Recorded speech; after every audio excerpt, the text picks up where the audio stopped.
नमस्कार दोस्तों, स्वागत है आप सभी का मेरे इस यूट्यूब के चैनल सचिन कॉरपोरेशन में। दोस्तों, पोर्ट का हमारे देश के आर्थिक विकास में काफ़ी योगदान रहा है, इसलिए सरकार इसके रखरखाव तथा निर्माण के लिए काफ़ी पैसे खर्च करती है। ट्रांसपोर्टेशन के लिए लोगों का यह पहला पसंद बना है, क्योंकि इसका ट्रांसपोर्टेशन रोडवेज, रेलवेज तथा एयरवेज की तुलना में काफ़ी सस्ता है। अब बात करें हमारे देश में स्थित जवाहरलाल नेहरू पोर्ट की, तो यह एक विशाल बंदरगाह है जो कि अरब सागर तट पर मुंबई के दक्षिण में स्थित एक प्रमुख बंदरगाह है। इसका निर्माण मुंबई बंदरगाह के यातायात के दबाव को कम करने के लिए किया गया था। मुख्य रूप से यहाँ मालवाहक जहाज़ों का आवागमन होता है।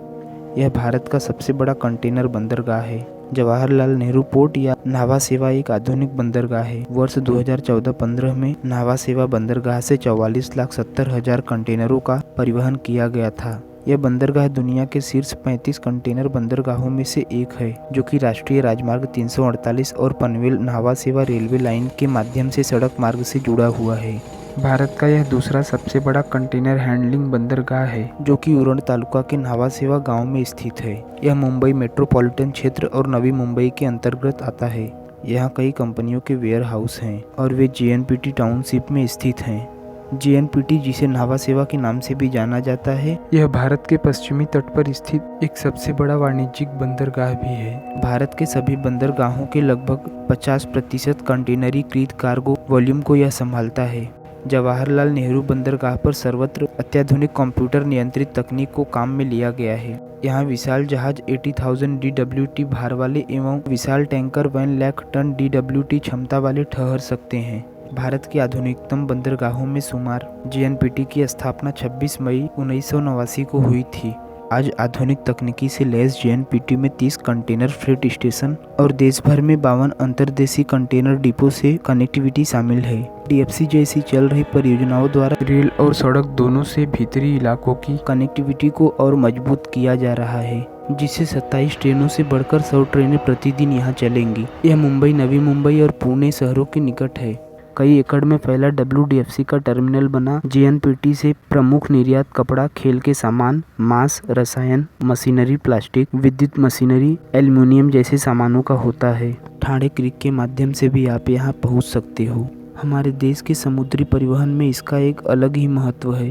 JNPT पहला भारतीय बंदरगाह है जिसने कंटेनरों की लॉजिस्टिक डेटा बैंक टैगिंग प्रणाली को लागू की है। यह व्यापार के लाभों के लिए लागत में कमी, समय और दस्तावेजीकरण पर ध्यान केंद्रित करता है। JNPT में लगे RFID टैग के लाभ कुछ इस तरह हैं कि प्रत्येक कंटेनर RFID टैग से जुड़ा होगा, जो विभिन्न स्थानों पर स्थापित RFID रीडर के माध्यम से कंटेनरों को ट्रैक करने में मदद करेगा। इस टैग के आवेदन से निर्यात और आयात के कंटेनर आंदोलन की दृश्यता और पारदर्शिता आसान हो जाएगी। लॉजिस्टिक डेटा बैंक सेवा की सहायता से मालों की आवाजाही करने के दौरान माल को ट्रैक कर सकते हैं, जिससे समय की बचत होगी और काम आसान हो जाएगा। यह बंदरगाह अंतर्राष्ट्रीय व्यापार और व्यावसायिक गतिविधियों के लिए एक महत्वपूर्ण प्रवेश द्वार के रूप में कार्य करता है।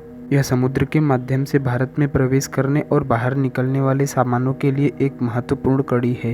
विभिन्न प्रकार के कार्गो जैसे कंटेनर, ऑटोमोबाइल, पेट्रोलियम उत्पाद और कोयला के उर्वरक जैसी थोक वस्तुओं को कुशलतापूर्वक संभालने में भी यह आगे है। अपने आधुनिक बुनियादी ढांचे और शीर्ष सुविधाओं के साथ JN पोर्ट माल की सुचारू हैंडलिंग और परिवहन सुनिश्चित करता है। जहाज बंदरगाह के भीतर विभिन्न बर्थों पर रुकते हैं, जहां कंटेनर और अन्य प्रकार के कार्गो को संभालने के लिए विशेष क्रेन और उपकरण उपलब्ध हैं। JN पोर्ट का कनेक्टिविटी राजमार्गों और रेलवे के माध्यम से होने की वजह से यह देश भर में माल की तेजी से परिवहन करता है, जिस वजह से भारत की अर्थव्यवस्था और बंदरगाह के अपार योगदान को कम करके नहीं आंका जा सकता। यह अंतर्राष्ट्रीय व्यापार को बढ़ावा देता है तथा विदेशी निवेश को आकर्षित करता है, साथ ही रोजगार के पर्याप्त अवसर पैदा करता है। आयात और निर्यात गतिविधियों को सुविधाजनक बनाकर JN पोर्ट व्यवसायों और वैश्विक बाजारों से जुड़ने में सक्षम बनाता है। इस प्रकार देश की आर्थिक वृद्धि में महत्वपूर्ण भूमिका निभा रहा है। आज के इस वीडियो में सिर्फ इतना ही। कमेंट करके बताएं वीडियो कैसा लगा, शेयर करें। वीडियो अच्छा लगा तो लाइक करें, सब्सक्राइब करें और नए वीडियो के नोटिफिकेशन के लिए बेल आइकन को टच करें। मिलता हूँ एक नई वीडियो में नए टॉपिक के साथ। तब तक के लिए bye bye and take care.